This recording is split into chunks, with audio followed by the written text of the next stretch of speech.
Hello children, welcome.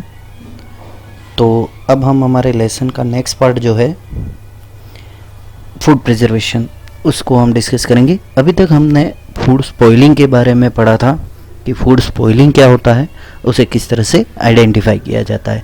अब हम देखेंगे कि उसे प्रिजर्व किस तरह से करें और प्रिजर्वेशन होता क्या है और किस तरह से उसे प्रिजर्व किया जा सकता है।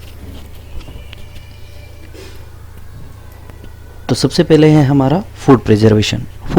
फूड प्रिजर्वेशन होता क्या है? तो फूड प्रिजर्वेशन एक टेक्निक है जिससे हम फूड स्पॉइल को प्रिवेंट करते हैं स्पॉइल होने से। बेसिकली जो फूड है उसे स्पॉइल होने से बचा सके, वही हमारा फूड प्रिजर्वेशन कहलाता है। ये किस लिए किया जाता है? ताकि हम फूड को लंबे समय तक के लिए प्रिजर्व करके रख सकें और जो फूड स्पॉइलेज है या फूड पॉइजनिंग है उसे हम कम कर सकें, मिनिमाइज कर सकें। तो ये बेसिकली आपका फूड प्रिजर्वेशन है। अब हम देखते हैं कि इसके डिफरेंट मेथड्स क्या हैं, हम किस किस तरीके से फूड को प्रिजर्व कर सकते हैं, उसे लंबे टाइम तक यूज़ करने के लिए स्टोर करके रख सकते हैं। फर्स्ट मेथड है हमारे पास फ्रीजिंग। ये वही सारे मेथड है जो जनरली आप सब ने अपने घरों में ऑब्जर्व किए होंगे, देखे होंगे। तो फ्रीजिंग का सिंपल मीनिंग है कि हम जो ईटेबल आइटम है, जो फूड आइटम है, उनको हम कहाँ रखें? फ्रीज में रखें।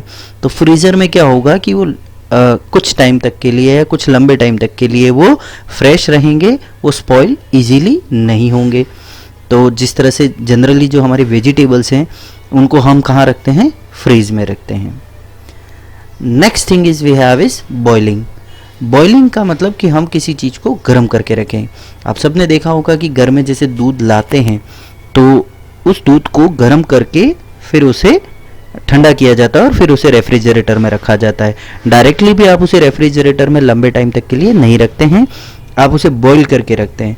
जो हमारा डेयरी पे भी मिल्क आता है वो भी इसी प्रोसेस से बॉईल होने के बाद फिर उसे कूल किया जाता है और फिर उसे पैकिंग की जाती है और फिर उसे रेफ्रिजरेशन, जो फ्रीजिंग वाला मेथड था उसी के अकॉर्डिंग उसे रेफ्रिजरेटर में ही रखा जाता है। तो बॉइलिंग का एक मेथड है।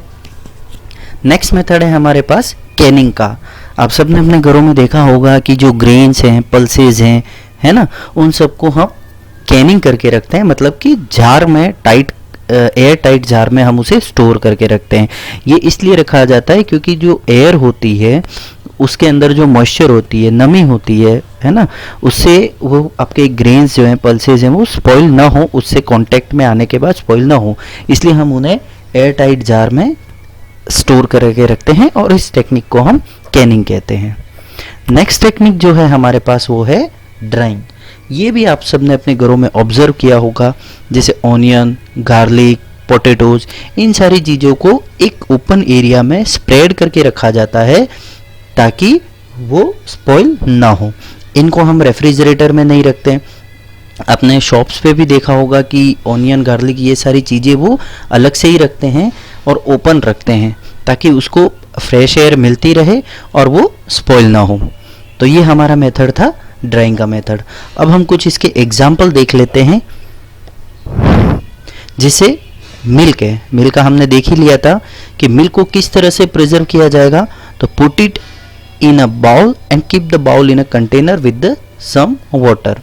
देखिए, जैसा हमने बॉइलिंग का देखा था, तो बॉईल करने के बाद भी हम उसे ज़्यादा देर बाहर नहीं रख सकते, हमें उसे रेफ्रिजरेटर में रखना है।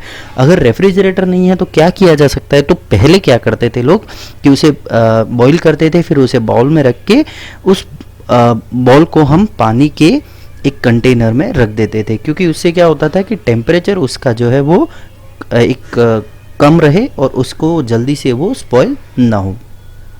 नेक्स्ट फूड आइटम है हमारे पास cooked rice.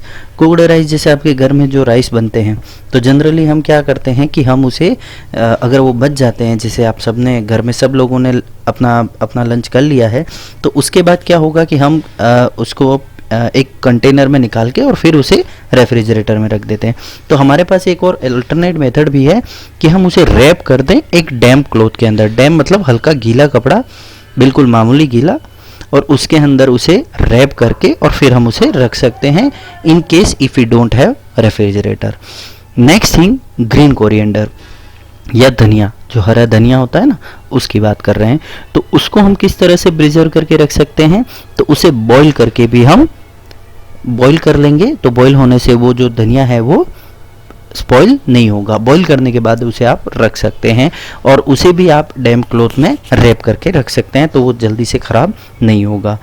Next thing, onion और गार्लिक, ऑनियन, गार्लिक या पोटैटो, तो इन सबको हम क्या करेंगे, एक ड्राई ओपन प्लेस पे उसे रख देंगे। जैसे आपने घरों में देखा ही होगा कि या तो कोई लेयर्ड स्टैंड होता है जिसमें 2-3 लेयर होती हैं, उसमें हम उसे खुला रखते हैं, या फिर घर के ही किसी एक ऐसे सेफ प्लेस पे अलग से साइड में उसे ज़मीन पे ही उसे बिछा देते हैं, किसी पेपर के ऊपर, या फिर और भी कोई कुछ बिछाने का हो उसके ऊपर रख के हम उसे स्प्रेड कर देते हैं, ताकि उसको फ्रेश एयर मिलती रहे और ये चीज़ें जो हैं वो स्पॉइल नहीं हो। तो इस तरह से ये हमारे कुछ एग्जाम्पल थे। ये एग्जाम्पल बेसिकली हमने वो लिए हैं जो कि विदाउट यूज़ ऑफ रेफ्रिजरेशन और without use availability of refrigerator हम किस तरह से फूड को प्रिजर्व कर सकते हैं, स्पॉइल होने से बचा सकते हैं।